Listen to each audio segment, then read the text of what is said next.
गेला तो विमानी बैसोनिया. रामेश्वर शास्त्रींनी वर्णन करावं. पांडुरंग परमात्मा विमानात तुकोबाराय विमानात बसून जात आहेत. जाण्यापूर्वी जिजाई आईला विचारलं होतं, तू येते का माझ्याबरोबर? केवढी मोठी संधी होती, जाता आला असतं. पण आम्ही प्रपंचामध्ये इतके गुरफटलो. तुकोबाराय जिजाई मातेला अवला आईला विचारतात की जिजे येतेस का माझ्यासोबत? जिजाई आईसाहेबांनी सांगावं, धनी आत्ताच म्हैस व्यायली आहे, तुम्ही कधी येणार तेवढं सांगून ठेवा. जाताच आहात जा, पण म्हणले लवकर या, आल्यानंतर तुम्हाला तुपातले छान लाडू करून ठेवते. पतिदेवाच्या माध्यमातून विश्वदेवाची उपासना चालली होती.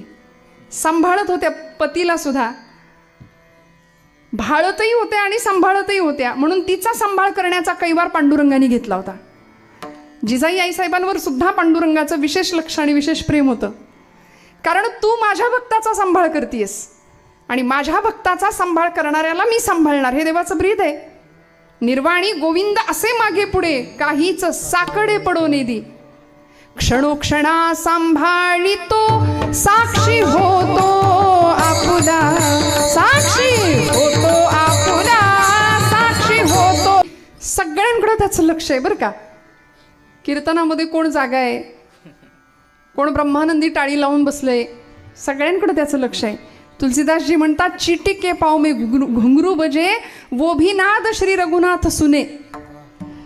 मुंगीच्या पायात घुंगरू बांधलं तर त्याचाही आवाज त्याला ऐकू येतो. इतका सूक्ष्म नजरेने तो सगळीकडे पाहतोय, सगळीकडे पाहतोय. आपल्या कर्माचा हिशोब तो बरोबर राखतोय. आपल्याला असं वाटतं कोण बघतंय, कुणाचं लक्ष आहे, पण सगळ्यात मोठा कॅमेरा आहे तिकडे लावलेला, हा सोडा. सगळ्यात मोठा कॅमेरा आहे तो, बारीक नजर प्रत्येकावर ठेवतोय. कारण त्याचं स्वरूप, त्याची व्याप्ती आणि त्याचं व्यापकत्व खूप मोठं आहे. किती मोठं आहे? तुका म्हणे व्यापक नभा, होई अणुचाही गाभा, होई अणुचाही गाभा, होई अणुचाही गाभा. व्यापक नभा, होय अणुचाही गाभा, होय अणुचाही गाभा, होय अणुचाही गाभा. श्रुतींनी सांगितलं अणुरणियान महतो महियान. अणुहून म्हणजे अणु इतका सूक्ष्म सुद्धा होतो. मुंगीहून मुंगीच्या देहात राहतो, हत्तीहून हत्तीच्या देहात राहतो. असा तो भगवंत आहे. त्याचं व्यापकत्व, त्याचं स्वरूप, त्याचं सामर्थ्य भागवतकारांनी मंगलाचरणामध्ये व्यासांनी सांगितलंय. सच्चिदानंद रूपाय विश्वोत्पत्त्यादि हेतवे तापत्रय विनाशाय श्रीकृष्णाय वयं नुमः. तो सच्चिदानंद स्वरूप आहे. तो विश्वोत्पत्त्यादि हेतवे असं त्याचं स्वरूप आहे. जगाच्या उत्पत्तीला, स्थितीला आणि लयाला तो कारण आहे. जगाची निर्मिती त्यांनी केली आहे आणि एवढ्या मोठ्या विश्वाच्या पसारामध्ये तुम्हाला मला मानव देह म्हणून जन्म दिलाय. किती मोठी उपकार आहेत. आणि इथं येऊन त्यांनी दिलेला जन्म असूनही एवढ्या मोठ्या विश्वाच्या पसाऱ्यामध्ये आम्ही सुखानं जीवन जगतोय आणि देव आहे का अशी चर्चा करतोय. म्हणजे आपण नाही, असा एक समाज आहे की जे देवाला मानतच नाहीत. देव आहे की नाही यावर अजून चर्चा चालली. पण अशी एक शक्ती आहे की जी तुम्हाला मला रोज सांभाळतीये, रोज सांभाळतीये. त्या शक्तीला शरण जावं आणि अशी शरणागती असावी की जिथं बुद्धीमध्ये नाही येणार. पूर्ण श्रद्धेने शरण जावं.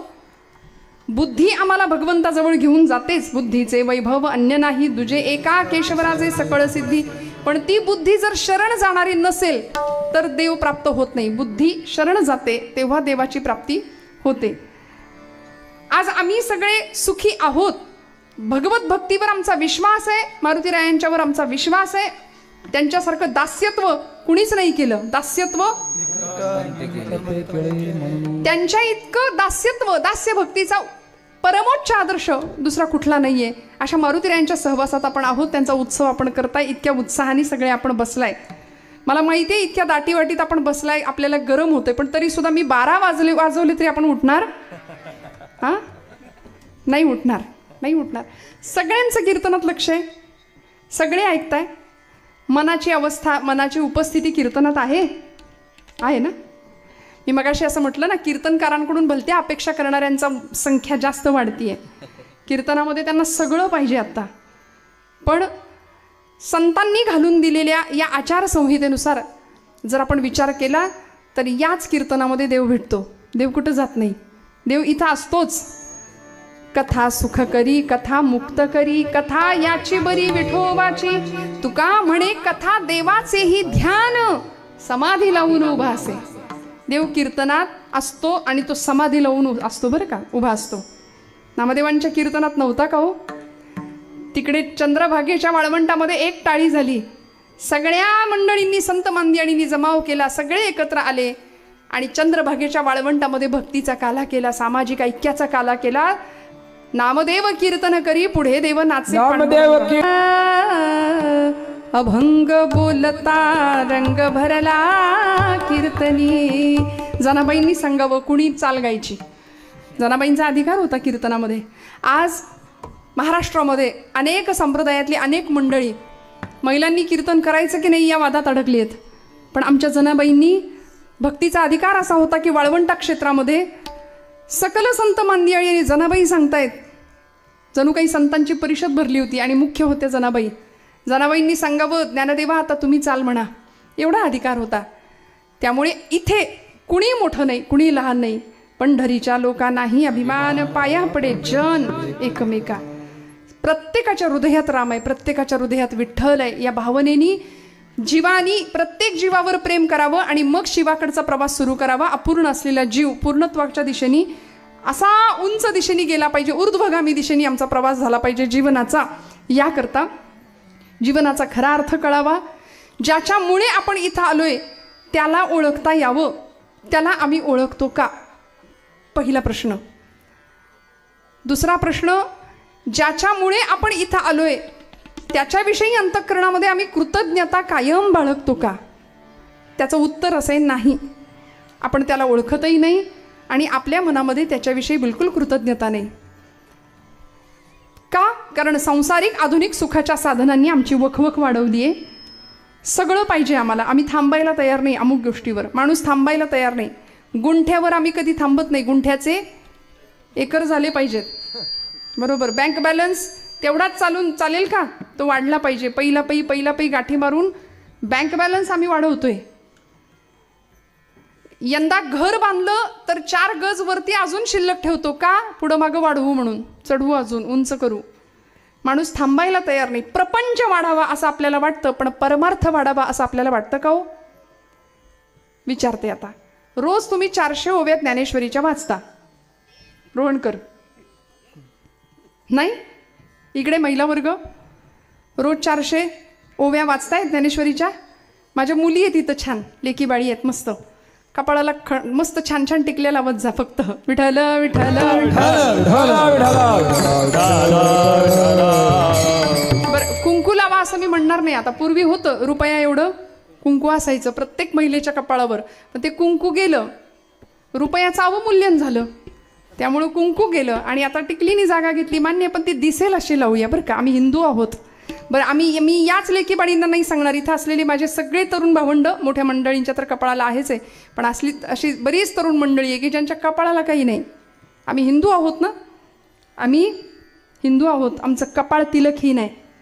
वाणीला मंत्राचा स्पर्श नाही आहे, मनामध्ये श्रद्धा नाही आणि वेळ आली तर हातात शस्त्र घ्यायची तयारी नाही. त्यामुळे आमचं पतन आहे. आणि दुर्दैवानं हिरवा रंग वाढत चाललाय, ती संख्या वाढत चालली आहे. आम्ही मात्र अनभिज्ञ आहे. अजून काही काळानंतर आमच्याच भूमीवर आम्हाला पाय ठेवायला जागा शिल्लक उरणार नाही अशी अवस्था निर्माण होईल. लँड जिहाद आहे, लव जिहाद आहे, हलाल जिहाद आहे, आज अनेक प्रकारचे जिहाद आहेत. काही वर्षांचं टार्गेट ठेवले की त्या वर्षामध्ये सगळं हिरवं करून टाकायचं. कुणीतरी मुलगी मुंबईत उभी राहते आणि ती म्हणते सगळा मुंब्रा आम्हाला हिरवा करायचा आहे. आणि भगवा हटावचे नारे सगळीकडे घुमले जातात. मला असं वाटतं भगवा हटाव असं नंतर म्हणा, आधी हिम्मत असेल तर आमच्या पूर्व क्षितिजावर रोज एक भगवा उगवतो, तो हटवून दाखवा. रोज पूर्वेच्या क्षितिजावर, पूर्वेच्या देवा तुझे सूर्यदेव नाव, साक्षात दर्शन देणारी देवता आहे. आता देव नाही असं कसं म्हणाल तुम्ही? देवाला पाहिलंच नाही असं म्हणू शकता का? आता नाही, रोज आम्हाला तो दर्शन देतो. आदिनारायण, आदित्य नारायण. या देशाचे मानदंड असलेले, या देशाचे संपूर्ण आधारस्तंभ असलेली 2 चरित्र, 10 अवतारांपैकी 24 अवतारांपैकी परमात्मा रामकृष्ण आणि प्रभू गोपालकृष्ण. मर्यादा पुरुषोत्तमाचं एक चरित्र आहे आणि अमर्याद पुरुषोत्तमाचं एक चरित्र आहे. एकानी आपली ओळख दिली, आत्मानं मानुषं मन्ये रामं दशरथात्मज. मी दशरथाचा आत्मज आहे. मनुष्यत्वाच्या सगळ्या मर्यादा मला लागू पडतात. मी माणूस म्हणून जन्माला आलोय, म्हणूनच माझ्या बायकोचं ज्यावेळी अपहरण होतं त्यावेळी मी हे सीते करून वेलींना झाडांना कवटाळून रडतो, एखाद्या सामान्य माणसाप्रमाणे, पतीप्रमाणे. इकडं विचारा ना गोपालकृष्णांना. भगवंत म्हणले, सर्व धर्मान परित्यज्य मामेकं शरणं व्रज. मी अमर्याद पुरुषोत्तमाचा अवतार घेऊन आलोय, म्हणून उत्तम खोटं मला बोलता येतं, मला उत्तम चोरी करता येते. आईचा भरपूर मार लहानपणापासून मी खाल्लेला आहे. 11 वर्ष 4.5 महिने गोकुळात राहिले. यशोदा मातेचा भरपूर मार खाल्ला. गोकुळवासियांच्या खोड्या केल्या, तक्रारी आल्या घरी, सगळं केलं. या पलीकडे जाऊन भगवंत म्हणतात, मी अजून सांगू का, रुक्मिणी मातेचं म्हणजे हरणच केलं ना, स्वयंवर केलं रुक्मिणी आई साहेबांचं. अमर्याद पुरुषोत्तमाचं ते चरित्र, एक मर्यादा पुरुषोत्तमाचं चरित्र.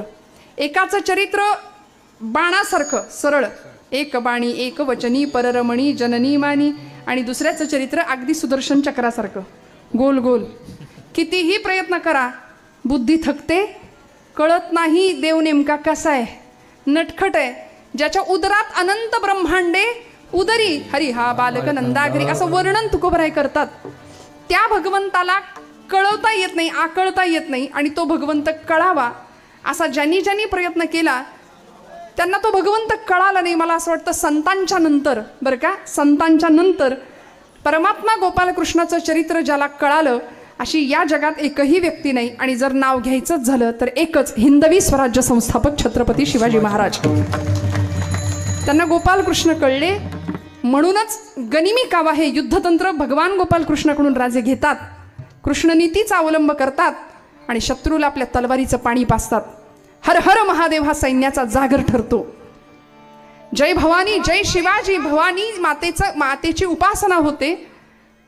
64 कवड्यांची माळ गळ्यात घातली जाते. हे राज्य व्हावे ही तो श्रींची इच्छा, असं विधान व्यक्त केलं जातं. का? कारण हृदयामध्ये श्रद्धा आहे, देवाला जाणलंय. आज तुम्ही आम्ही त्याला जाणायच्या भानगडीत पडत नाही, त्याची आपली ओळख नाही अजून. आपल्याला नाही का वाटत आपले पाहुणे जसे घरात येतात तसा देव एखाद दिवशी घरात यावा? नाही वाटत का हो? आलाय का इथं कुणाच्या घरी देव आलाय? बरं, देव घरात येतो का? बोला ना माझ्याशी. देव घरात येतो? महिला मंडळ आलाय का आपल्याकडे? देव आलाय? देव येतो का? देव घरात येतो, पण कुणाच्या? द्वारकेचा राणा पांडवा घरी, हा द्वारकेचा राणा पांडवा घरी, द्वारकेचा राणा पांडवा घरी, द्वारकेचा राणा पांडवा घरी, व्यासाची आखोडा ज्ञानदेव माने, व्यासाची आखोडा ज्ञानदेव माने, व्यासाची आखोडा ज्ञानदेव माने, व्यासाची आखोडा, द्वारकेचा राणा पांडवा घरी, द्वारकेचा राणा पांडवा घरी, द्वारकेचा राणा पांडवा घरी, द्वारकेचा राणा पांडवा घरी. द्वारकेचा राणा होता, त्रिभुवन सम्राट होता, रत्नमंचकावर बसत होता, रत्नजडी सिंहासनावर बसत होता. पण कुठं गेला? पांडवांच्या घरी गेला. आणि काय केलं? राजसूय यज्ञामध्ये उष्ट्या पत्रावळ्या उचलल्या. द्रौपदीच्या थाळीतलं उष्ट भाजीचं पान जेवून तृप्तीचा ढेकर दिला. कबीराच्या घरचे शेले विणले, विदुर काकांच्या घरच्या कण्या रांधलेल्या त्या आवडीने सेवन केल्या. शबरीकडे गेली, शबरीची उष्टी बोरं सेवन केली. अजून सांगू? सावतोबांचा मळा राखला. दामाजी पंतांच्यासाठी महाराचं रूप घेतलं. बादशाचं सगळं कर्ज फेडून टाकलं. सगळ्यांसाठी सगळं केलं. तुका म्हणे त्याचा देव सर्व भार चालवी, कामार होऊन या गडी झाला. का हो? कारण या सगळ्यांचं भगवंताशी एक नातं होतं. विशिष्ट नातं होतं. प्रत्येक नात्याने ही मंडळी बांधली गेली होती. देवाशिवाय जगण्याचा दुसरा विषय नव्हता. आमच्या घरात देव सोडून सगळं आहे, आमच्या प्रपंचात देव सोडून सगळं आहे. त्यांच्या आयुष्यामध्ये देवाशिवाय दुसरं काही नव्हतं, परमात्मा तत्वाशिवाय दुसरं काही नव्हतं.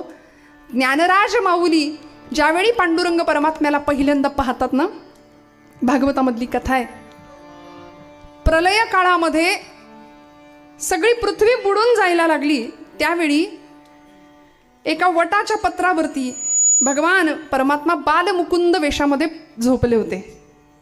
आणि आचार्य जगद्गुरु शंकराचार्यांनी ते रूपाचं वर्णन केलंय. वटस्य पत्रस्य पुटे शयानम बालम मुकुंदम मनसा स्मरामी. काय गुड वर्णन केलं बघा. देव वटपत्रावर झोपलेले आहेत आणि वर्णन आहे, त्यांनी आपल्या उजव्या पायाचा अंगठा स्वतःच्या तोंडात घातलाय आणि ते चोखतायत. आपल्या आता लहान बाळ बघितलं असेल ना, काय करतं, आपलाच पाय आपल्या तोंडात घालून चोखत राहतं. भगवंतांनी बालमुकुंदाचा अवतार घेतला, रूप घेतलं आणि आपल्या पायाचा अंगठा चोखतायत. आचार्यांनी ते रूप पाहिलं. वटस्य पत्रस्य पुटे शयानम बालम मुकुंदम मनसा स्मरामी.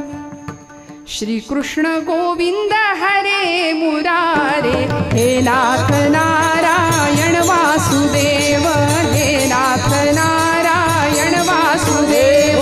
कृष्ण गोविंद हरे मुरारे हे नाथ नारायण वासुदेव, हे नाथ नारायण वासुदेव. पिबत श्वेतमृतमेत देव गोविंद दामोदर माधवेती, गोविंद दामोदर माधवेती. देवाचं हे रूप पाहिलं. नारद महर्षी आले, आमच्या या गादीचे मालक आचार्य नारद. भक्तिसूत्र दिली 84 जगाला, भक्तीची व्याख्या केली, अनिर्वचनीय प्रेम स्वरूपा. ते देवर्षी नारद आले आणि नारदांनी देवाला पाहिलं आणि हसायला लागले. देव म्हणाले, नारदा का हसता मला?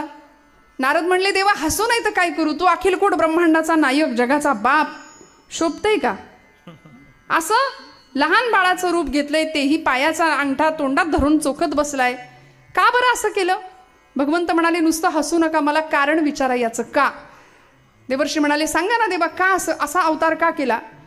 तेव्हा भगवंत म्हणाले की मी प्रत्येक युगात अवतार घेतला, प्रत्येक युगामध्ये हजारो भक्त, माझे शेकडो भक्त माझ्या दर्शनाला आले आणि त्यांनी माझं मुखावलोकन तर केलंच, पण सगळ्यात आधी माझ्या पायांचं दर्शन घेतलं. सगळे जो तो येतो माझ्या पायावर डोकं टेकतो. माझ्या पायात असं काय आहे मला नको कळायला. माझ्या पायात नेमकं काय आहे की जो तो येतो माझ्या पायावर डोकं टेकतोय? माझ्या पायात काय आहे ते बघण्याकरता म्हणाले मी माझ्या पायाचा अंगठा चोखतोय. देवर्षी म्हणाले, देवा हे असं नाही कळणार, तुमच्या पायामध्ये काय जादू आहे ते तुम्हाला नाही कळणार.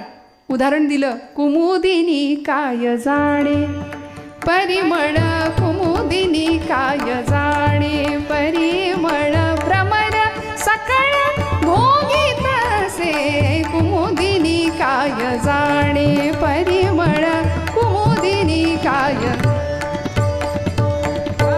क्या बात, टाळ्या वाजवा, छान. सगळे साथीदार उत्तम आहेत.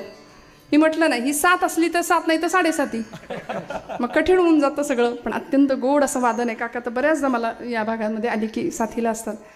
कमळाला माहिती नसतं त्याच्याकडे काय आहे, कुमुदिनी काय जाणे परिमळ, मग त्याचा आस्वाद कोण घेतं?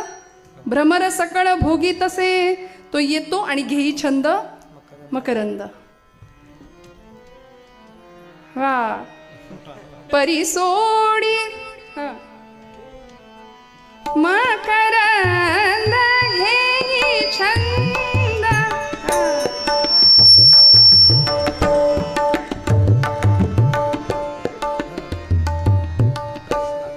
दीना दीना दीना घेई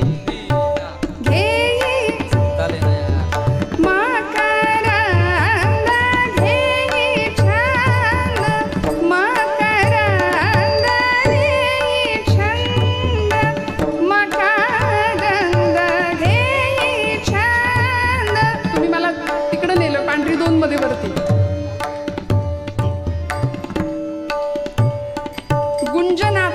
रंग, काय परिस्थिती आहे, त्या भ्रमराची अवस्था. तो भ्रमर सेवन करतो, मकरंद सेवन करून निघून जातो, पण कमळाला माहिती नाही आपल्याकडं काय आहे. सांगायचा मुद्दा तसं देवा तुझ्या चरणामध्ये नेमकं काय आहे हे तुला माहिती नाही आहे. तुझ्या चरणामध्ये नेमकं काय आहे हे तुला नाही माहिती. त्याकरता तुला तुझ्यापासून बाजूला होऊन तुझी चरणांची चव किंवा चरणांचा आनंद घ्यावा लागेल. काय सांगू तुझ्या चरणीच्या सुखा, अनुभव चित्ता चित्त जाणे. त्या सुखाचा अनुभव जर घ्यायचा असेल तर तुला तुझ्यापासून वेगळं व्हावं लागेल. देवानी लक्षात ठेवलं, संतांचं कधी कधी देवसुद्धा ऐकलं बरं का, आपणच ऐकत नाही. देवानी सुद्धा संतांचं म्हणणं ऐकलं. परिणाम असा झाला, त्यानंतर बरीच वर्ष, बराच काळ लोटला. अनेक अवतार झाले भगवंतांचे. मत्स्य अवतार, कच्छ अवतार, वराह, वामन, नरसिंह, राम, कृष्ण. या अवतारानंतर द्वापार युगाच्या शेवटी कृष्ण अवतार भगवंतांनी संपवला आणि द्वापार युगानंतर देव पुंडलिकासाठी चंद्रभागेच्या तटी पांडुरंग म्हणून एका विटेवर उभे राहिले. पांडुरंग परमात्म्याचं ते रूप, कटेवर हात, विटेवर उभा आहे भगवंत. काय साजरं गोजरं रूप आहे. सुंदर ते ध्यान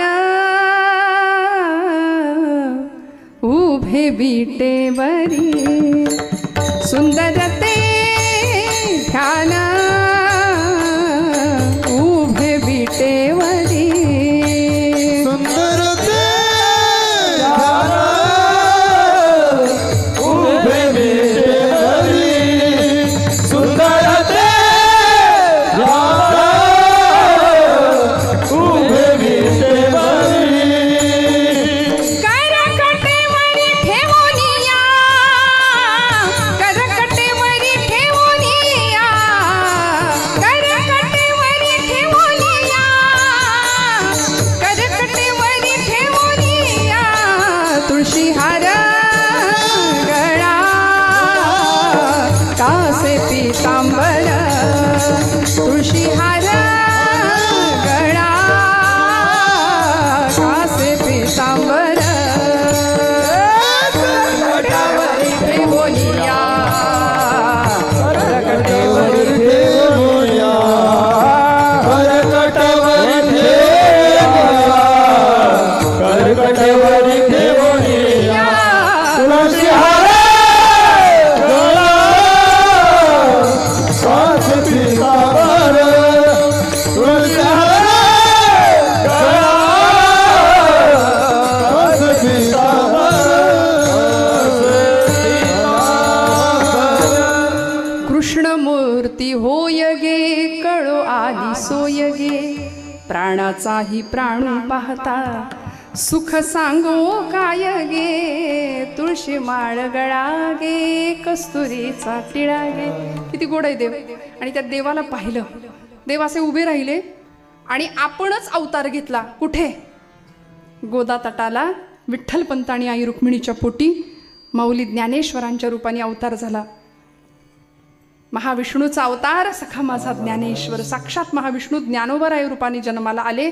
आणि आयुष्यात पहिल्यांदा ज्यावेळी ज्ञानोबराय, निवृत्तीनाथ, सोपान काका आणि मुक्ताबाई पांडुरंग परमात्म्याच्या जवळ आले, पाहिलं पांडुरंग परमात्म्याला, त्यावेळी शेजारी उभ्या असलेल्या मुक्ताईला म्हणजे आदिशक्ती चित्कला, साक्षात ब्रह्म मायाती, तिला सांगितलं, साजणी तो हा विठ्ठल बरवा, तो हा माधव बरवा.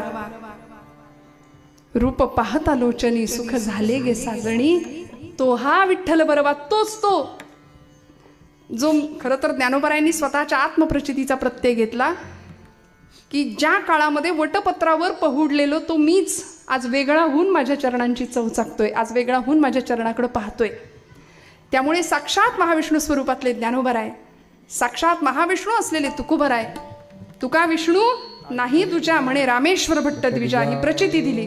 त्यामुळं अशा अधिकाराचे असलेले संत मांदियाळी या सगळ्यांनी परब्रह्माचं स्वरूप जाणलं, त्याला ओळखलं आणि त्याच्याविषयी भाष्य करायचं झालं तर देव नेमका कसा आहे हे सांगता आलं नाही. श्रुती नेती नेती म्हणती गोविंदुरे, वेद मौनावला, वेद सुद्धा जिथं मौन झाला, थकले सगळे त्याचं वर्णन करून. मग तुकोबराय म्हणतात, देवा तुला बघायचं कसं, तुला पाहायचं कसं, तुला ऐकायचं कसं, आणि तुला मोजायचंच झालं तर कसं मोजायचं. अभंगाचं प्रथम चरण. मन वाचातीत तुझे हे स्वरूप, मन वाचातीत तुझे हे स्वरूप मन वाचातीत तुझे हे स्वरूप मन वाचातीत तुझे हे स्वरूप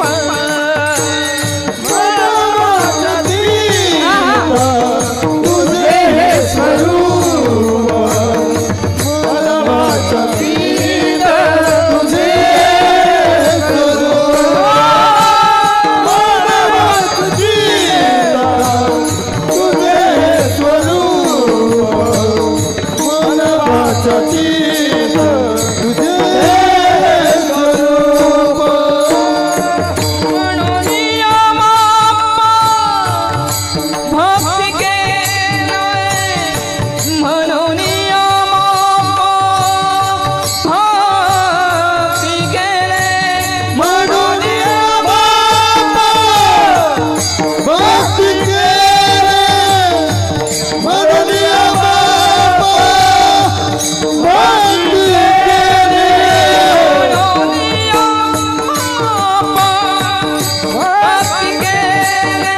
म्हणून भक्ती केले म्हणून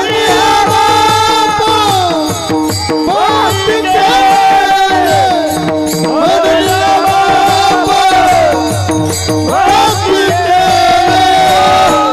भक्तीची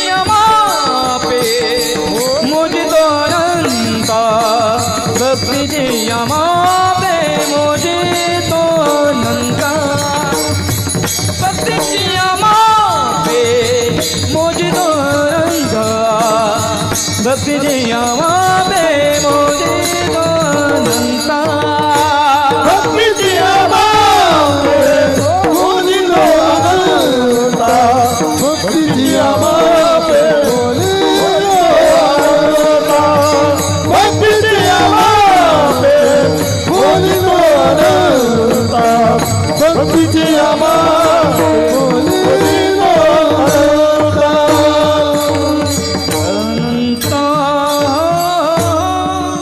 काय वा वा ट्रेंडची चाल आहे सध्या नाही का मन वाचातीत तुझे हे स्वरूप ट्रेंडिंग गोष्टी आम्हाला आवडतात ना परत परत परत परत ऐकायला गायला म्हणून या माप भक्ती केले स्वर बघा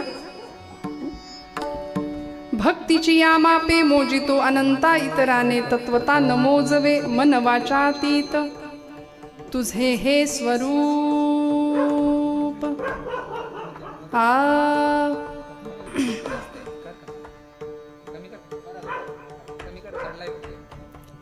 भगवंताचं स्वरूप तुकोबरायांनी सांगितलं बरं का. जागे आहेत ना सगळे? आत्ताशी 10:30 वाजलेत. जागे आहेत ना? मी असं काय म्हटलं होतं सुरुवातीला, लक्षात आहे ना? थोडं पुढे मागे होतं, मागे नाही, पुढेच जातं. कारण आपल्याला पुढंच चालायचंय. मराठी पाऊल पडते का मागे जायचंय नाही. त्यामुळे काळजी करू नका. घड्याळातले 12 नाही वाजवणार. कीर्तनाचे तर नाहीच नाही वाजवायचे आपल्याला. तुम्ही सगळे आहात, तुम्ही आम्ही खेळीमेळी गदारोळी आनंदाने सेवा करूया. मन वाचातीत तुझे हे स्वरूप. आत्ताशी पहिलं चरण आहे. म्हणून या माप भक्ती केले. देवाचं स्वरूप कसं आहे? मन आणि वाचेच्या अतीत आहे. ते मनाने सुद्धा ओळखता येत नाही आणि ते वाचेने सुद्धा वर्णन करता येत नाही असा भगवंत आहे. मग त्याचं वर्णन काय करायचं, कसं करायचं? उपनिषदकार तैतरीय उपनिषदकार सांगतात, यतो वाचो निवर्तन्ते अप्राप्य मनसा सह. देवाचं वर्णन करायला मन गेलं आणि वाणी गेली, म्हणजे वाचा गेली. माघारी आले थकून. नाही देव सांगता आला. कसा आहे? वर्णनच नाही करता आलं. वेद मौनावला अशी परिस्थिती झाली.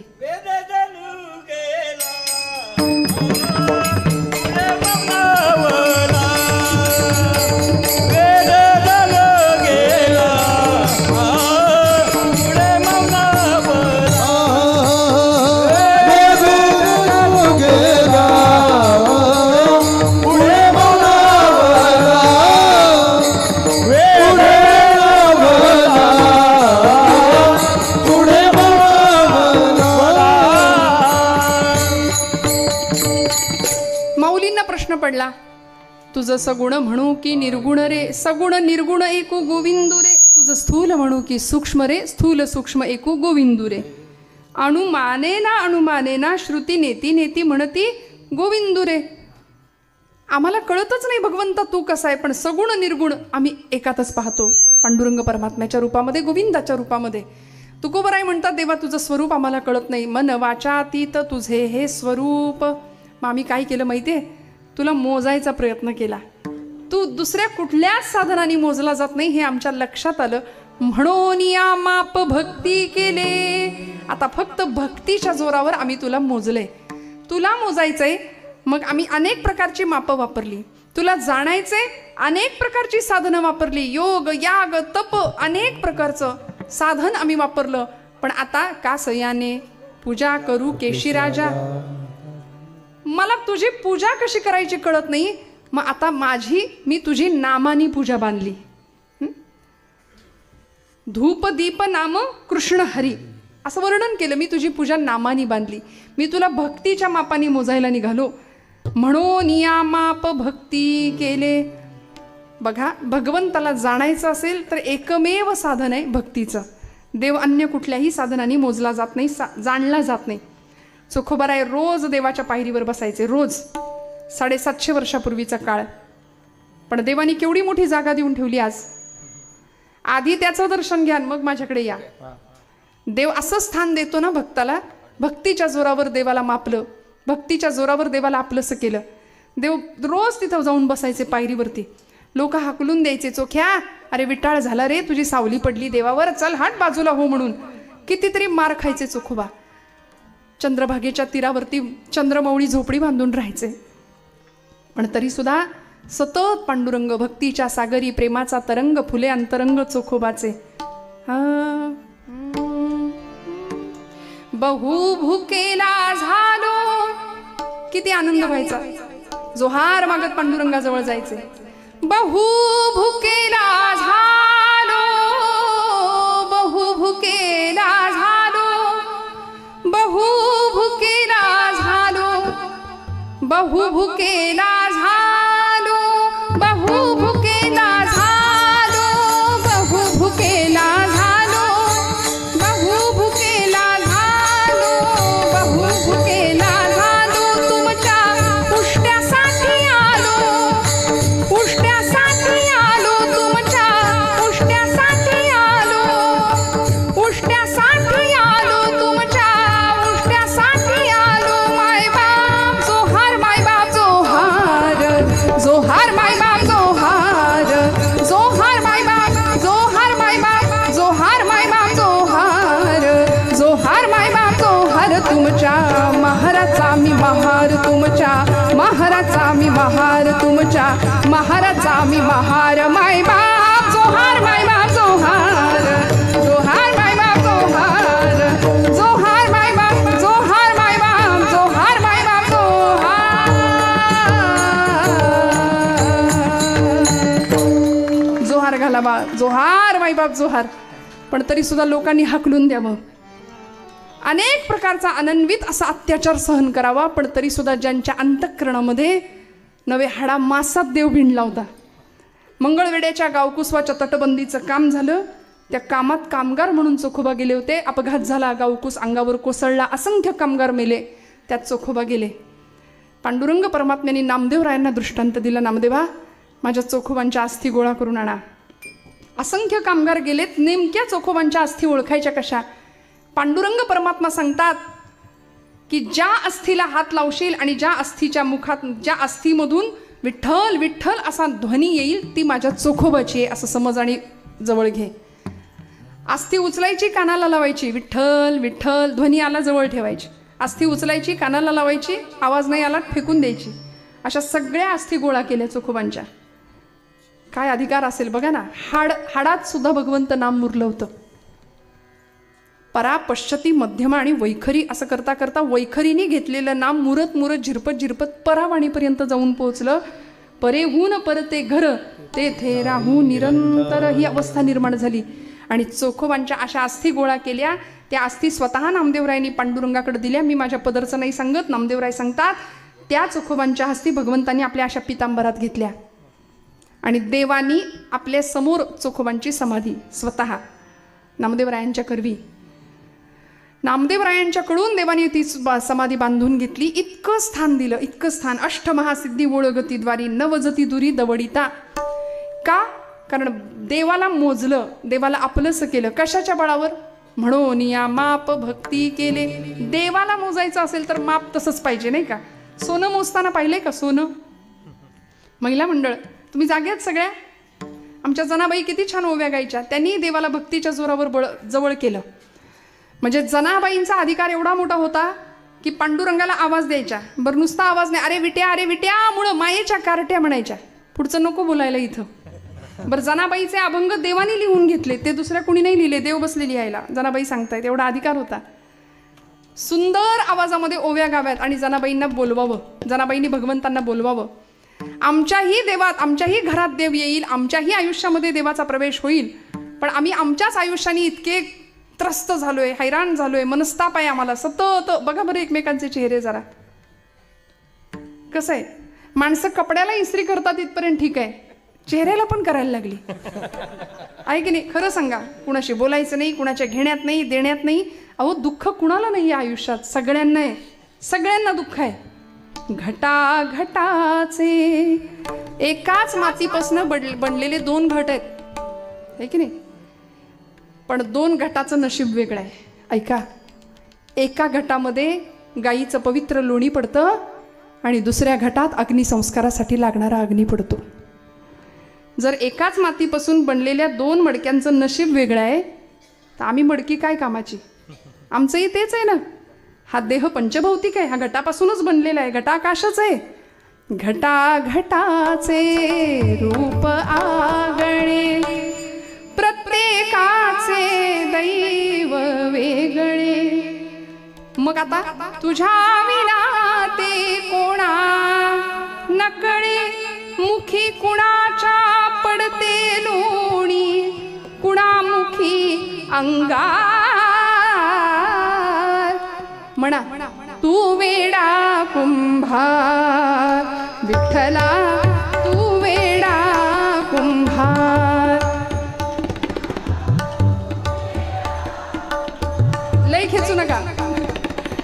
तू वेडा कुंभार. म्हणा म्हणा सगळे म्हणा विठ्ठला. क्या बात आहे मागची मंडळी.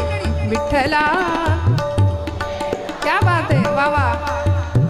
माती पाणी उजेड वारा, तूच मिसळशी सर्व पसारा. आभाळच मग ये आकारा, तुझ्या घटांच्या उतरंडीला नसे अंतना पार. काय कोरस आहे आमचं बघा.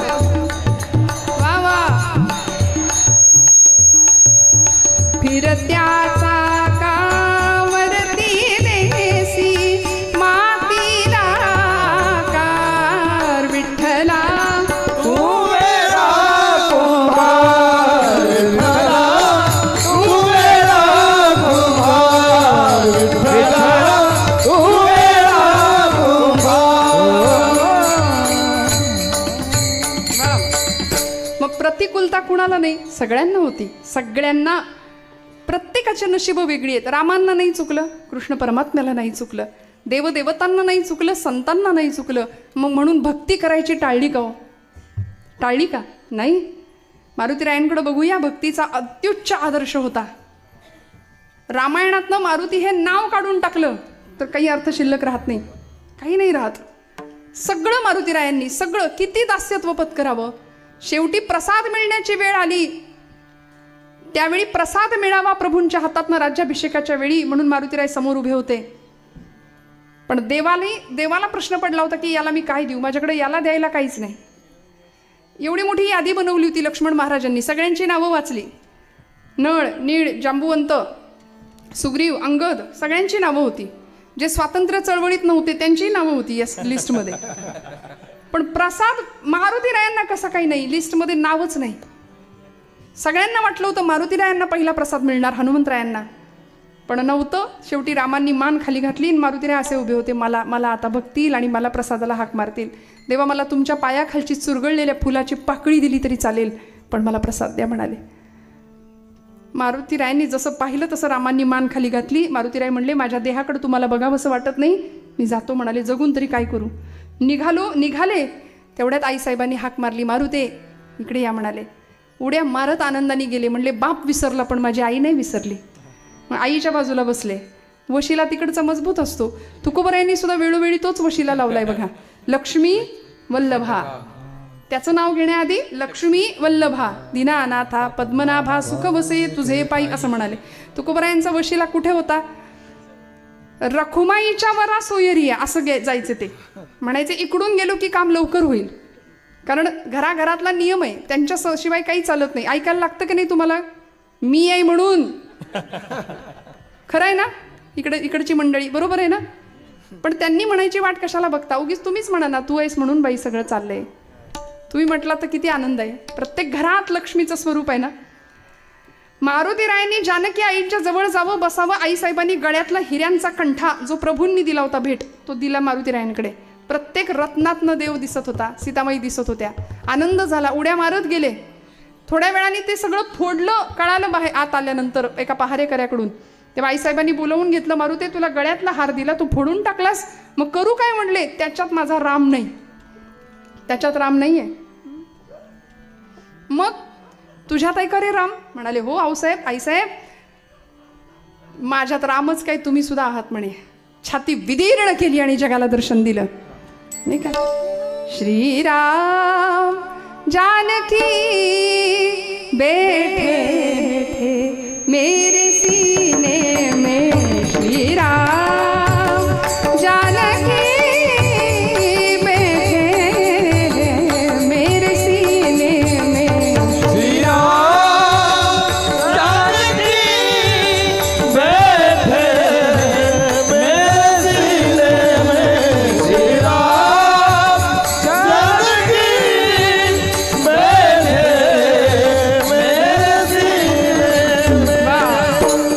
उगीच आपलं थोडंसं आवडतं म्हणून, मला नाही फार आवडत. श्रीराम जानकी, भगवंतांनी दर्शन दिलं, मारुतीरायांनी दर्शन दिलं. प्रभू रामचंद्र धावत गेले. म्हणले, मारुते माझ्या या हृदया व्यतिरिक्त तुला द्यायला माझ्याकडे दुसरं काही नाही. कडकडून मिठी मारली आणि मग म्हणाले, सांग तू कोण आहेस. मारुतीरायांनी उत्तर दिलं, देहबुद्ध्या तो दासोहम, देह पातळीवर मी तुमचा दास आहे. जीव बुद्ध्यात्वदंशकः, जीव पातळीवर मी तुमचा अंश आहे. आणि आत्मबुद्ध्यात्वमेव अहम, आत्मपातळीवर मी म्हणजेच तुम्ही आणि तुम्ही म्हणजेच मी आहे. इतका सुंदर प्रसाद दिला. कशाच्या बळावर? काय दिलं होतं काय मारुतीरायांनी? असं काय दिलं होतं? किष्किंधेचं साम्राज्य ओतलं होतं भगवंताच्या पायावर? नाही. काय दिलं होतं तरी काय? फक्त भक्ती दिली. म्हणून या माप भक्ती केले आणि मग देवाला मोजलं, अनंताला मोजलं. कशाने? अभंगाचं दुसरं चरण. भक्तीची मापे मोजितो अनंता, भक्तीची मापे मोजितो अनंता, भक्तीची मापे मोजितो अनंता, भक्तीची मापे मोजितो अनंता. इतराने तत्वता न मोजावे, इतराने तत्वता न मोजावे, इतराने तत्वता न मोजावे, इतराने तत्वता न मोजावे. भक्तीची मापे मोजितो अनंता, भक्तीची मापे मोजितो अनंता.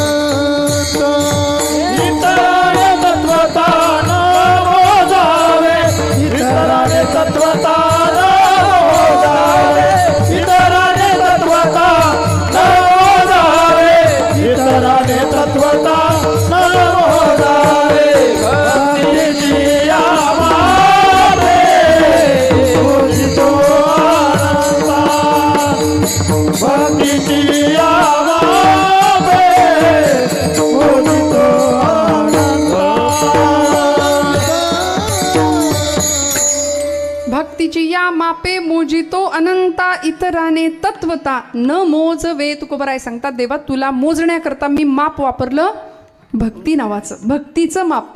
आणि भक्तीच्या मापाने तुला मोजतोय, कारण मला माहिती आहे अन्य साधनं इथं काही उपयोगाची नाही आहेत.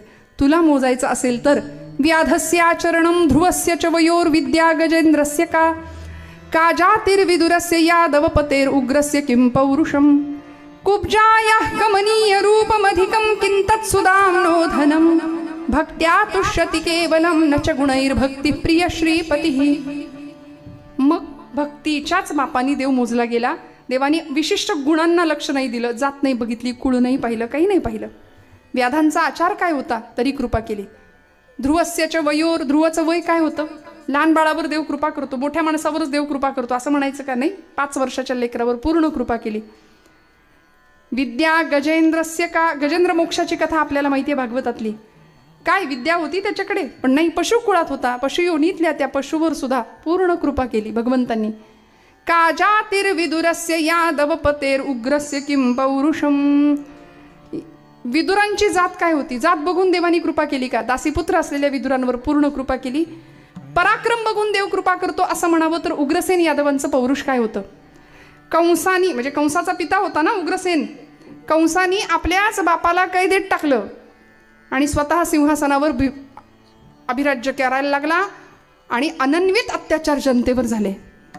बघा, आपल्याच पित्याला कारागृहात टाकलं, त्याचं सगळं घबाड स्वतः गिळंकृत केलं, स्वतः सिंहासनावर बसला.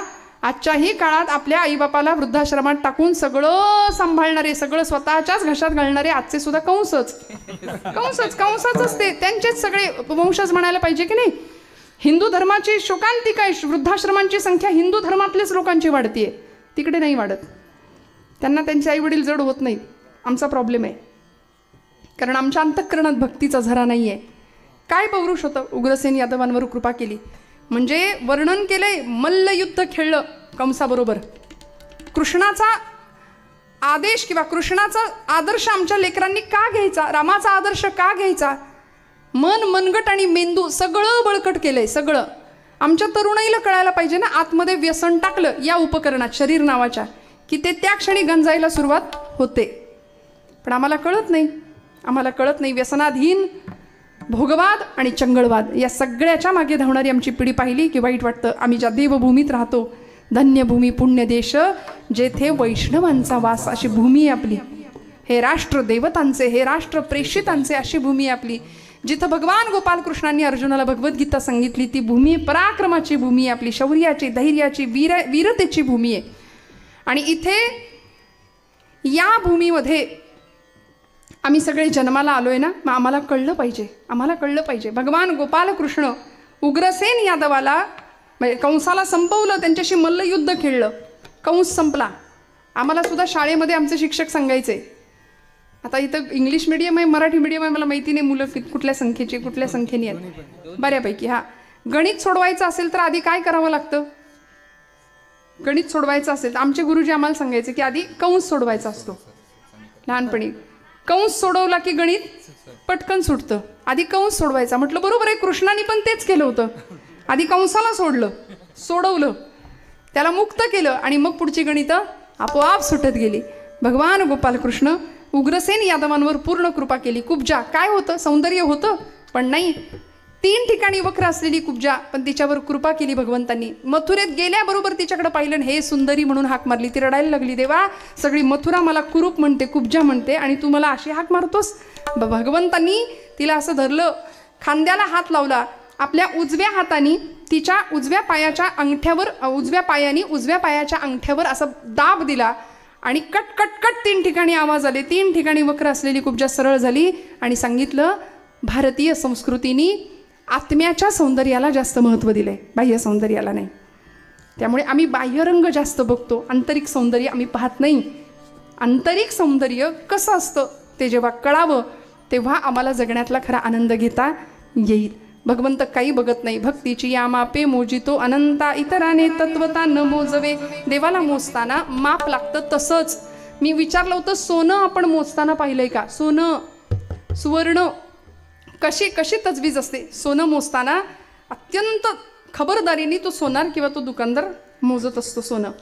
सोन्याचा तराजू असतो नाजूक, आहे की नाही. बरं त्या तराजू आता दिसत नाही, आता ती इलेक्ट्रिक मशीन आहे. मग ती सुद्धा कुठं ठेवली जाते? हवाबंद काचेच्या पेटीमध्ये असते. का? धुळीचा कण जरी बसला तरी वजनात फरक आहे. मोजायचे सोनं. आता हा नियम कोळशाला आहे का? जिथं सगळं काळच करायचंय, कोळसा मोजताना हा नियम चालेल? त्याला काचेची पेटी गरजेची आहे? नाही. मोजायचंय सोनं. मग आम्हाला कुणाला मोजायचंय? तुकोबराय म्हणतात देवाला मोजायचंय. आणि देवाला मोजायचं असेल तर धातूनाम अस्मी कांचनम ही विभूती सांगितली आहे देवाने. देव सोन्याच्या ठिकाणी आहे. कुठलं सोनं? चांगल्या मार्गाने मिळवलेलं सोनं. वाईट मार्गाने मिळवलेल्या सोन्याच्या ठिकाणी कली राहतो, तो त्याचा पत्ता आहे. असो जाता जाता सांगून गेले.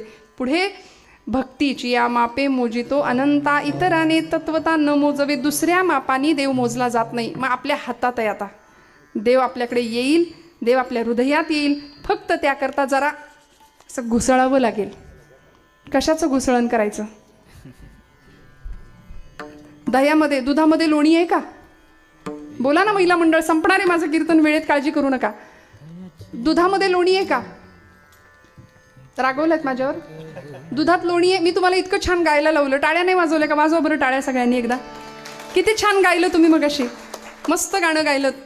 दुधामध्ये लोणी आहे, पण ते दिसतं का? मग ते दिसण्याकरता काय करावं लागेल? घुसळावं लागेल. आणि घुसळल्यानंतर, घुसळणं म्हणजे एनर्जीचं सेंट्रलायझेशन करणं आहे. सेंट्रल एनर्जी ज्यावेळी एकत्र होते, ऊर्जा ज्यावेळी सघन केली जाते, त्यावेळी ती जास्त शक्ती देते. भजन म्हणजे सुद्धा घुसळणंच आहे. भजन करणाऱ्या माणसाला विचारा काय आनंद आहे, किती आनंद असतो. त्यामुळे भजनाचा आनंद असा आहे की देव हृदयात येतो. जसं दुधामध्ये लोणी तसा देही चक्रपाणी म्हटले. देहातलं चक्रपाणी ओळखायचं असेल तर मंथुनी नवनीता तैसे घे अनंता. अनंत असलेला परमात्मा तत्व अनंत आहे, मोजता येत नाही. इन्फिनिट म्हटलंय त्याला. अनंत, ज्याचा अंतच नाही असा अनंत जर मोजायचा झाला, त्याला ओळखायचं झालं तर आम्हाला इथं मंथन करावं लागेल. विठोबा रखुमाई. बोला बोला टाळी. विठोबा रखुमाई.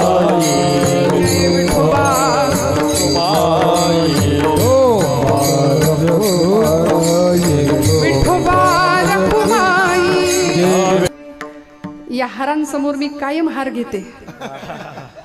कारण खरं सांगू का, तुम्ही सगळे मंडळी कीर्तनकारांवर खूपच प्रेम करता. महाराष्ट्रातले सगळे कीर्तनकार, लाखो कीर्तनकार आहे. मी म्हणते कीर्तनकारावर नाही गेलं तरी चालेल प्रेम, कारण हजारो लाखो कीर्तनकार येतील जातील, आणि या गादीवर प्रेम करा. कारण हे तुम्ही जे सगळे हार घालता ना, ते आम्हाला नाही, ते या गादीला आहेत, ते ज्ञानोबांना आहेत, ते तुकोबांना आहेत. मी मगाशी एक वाक्य उच्चारले होते, भक्तीच्या प्रवाहामध्ये सगळ्यात मोठा परमार्थातला अडसर जर कुठला असेल तर तो अहंकार. न जाणू हे सगळे हार गळ्यात आले आणि मला अहंकार झाला तर, अशी एक प्रामाणिक भावना. त्यामुळे हारासमोर हार. या गादीवर आपण प्रेम करूया, कारण ही गादी अनादी काळापासून चालत आलेली आहे. ही ज्ञानोबा तुकोबांची पुण्याई आहे. इथल्या प्रत्येक तरुणाला विचारावं, तुझा रक्तगट काय आहे, तुझा ब्लड ग्रुप काय आहे, किंवा तुझ्या रक्तामध्ये नेमकं काय आहे. तो ब्लड ग्रुप जसा सांगेल किंवा रक्तामधल्या WBC RBC जसं सांगेल ना, तसं त्यांनी हेही सांगावं, माझ्या रक्तात ज्ञानोबा आहेत, माझ्या रक्तात तुकोबा आहेत, माझ्या रक्तात छत्रपती शिवाजी महाराज आहेत, छत्रपती संभाजी महाराज आहेत. कारण हा देश त्यांच्यामुळे आज आम्ही ही परिस्थिती पाहतो. नाही तर कुठल्या तरी मंदिरात आजान पडत बसलो असतो आज. इतकी बिकट परिस्थिती भारताने या भूमीने पाहिली. छत्रपती शिवाजी महाराजांनी या भूमीमध्ये स्वतःचं स्वराज्य निर्माण केलं. हे राज्य नसे शिवबाचे, हे राज्य देवधर्माचे, असं म्हणून रयतेच्या भाजीच्या देठाला सुद्धा हात लागता कामा नये, ही शिकवण होती. आपल्याकडे राजा हा उपभोग शून्य स्वामी असतो. राजा आहे तर त्यांनी उपभोग नाही घ्यायचा कशाने. आता उलट आहे, आता उपभोग असेल तर राजा आहे, किंवा उपभोग घेतो तोच राजा, असं की काय असं म्हणावं. पण आपल्याकडे उपभोग शून्य राजा आहे. छत्रपतींनी सैन्याला सांगावं, रयतेच्या भाजीच्या देठाला सुद्धा हात लागता कामा नये. इतका सुंदर संस्कार संपन्न राजा या भूमीला लाभला. स्वराज्याचे छत्रपती आणि युवराज असलेले स्वराज्याचे धाकले धनी छत्रपती धर्मवीर संभाजीराजे. आज मृत्युंजय अमावस्येचा दिवस आहे. काय सांगावं, आजचा दिवस खरं तर महाराष्ट्राच्या इतिहासातला तसं म्हणायला गेलं तर काळा दिवस आहे. तानपुरा चालू ठेवा. संभाजी राजांच्या बलिदानाचा आजचा दिवस, बलिदान मासाची पूर्तता होतीये. भक्ती अशी केली की जी देवभक्ती होती, देशभक्ती होती आणि धर्मभक्ती होती. धर्मासाठी मरावे, मरोनी अवघ्यासी मारावे, मारिता मारिता घ्यावे राज्य आपुले. या धर्मासाठी भगवंतांनी सुद्धा अवतार घेतले. धर्मरक्षावय अवतार घेसी, आपुल्या पाळीसी भक्तजना. छत्रपती शिवाजी महाराजांनी जमवलेलं शेकडो किल्ल्यांचं स्वराज्य, 32 मण सोन्याचं सिंहासन या रायगडाच्या भूमीवरती पाहिलं लोकांनी. राजे 1680 साली निघून गेले. 1680 सालानंतर धर्मवीर छत्रपती संभाजी महाराजांच्याकडे स्वराज्याची सगळी सूत्र आली. राजांच्या नंतर 9 वर्ष स्वराज्याचा झंझावात असा काही धर्मवीर छत्रपती संभाजीराजांनी चालू ठेवला. आणि त्यानंतर आमच्याच फितुरीचा रोग फार राष्ट्रघातकी, वैभवाचं लोळविते साथ फाटकी. मंडळी, आपल्या माणसांची साथ जर फाटकी असेल ना तर त्यासारखं दुर्दैव नसतं.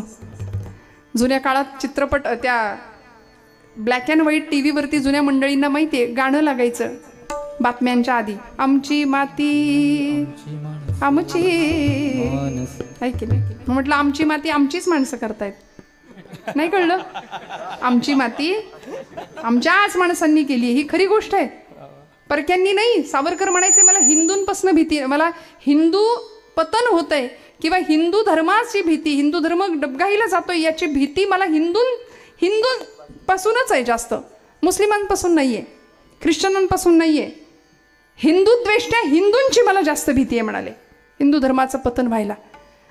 त्यामुळे आमचीच माणसं आमचा घात करता, हा पूर्व इतिहास आहे. मी माझ्या पदरचं काही नाही सांगत आहे. फितुरीचा रोग या महाराष्ट्राच्या इतिहासाला लागलाय आणि त्याचा परिणाम असा झाला. काय आयुष्य आहे माझ्या संभाजीराजांचं. आज त्यांच्या पुण्यतिथीचा किंवा बलिदानाचा दिवस आहे आजचा. धर्मासाठी संपले राजे आपले. व्हिडिओ आवडल्यास आपल्या चॅनलला लाईक, शेअर आणि सबस्क्राईब करायला विसरू नका. धन्यवाद.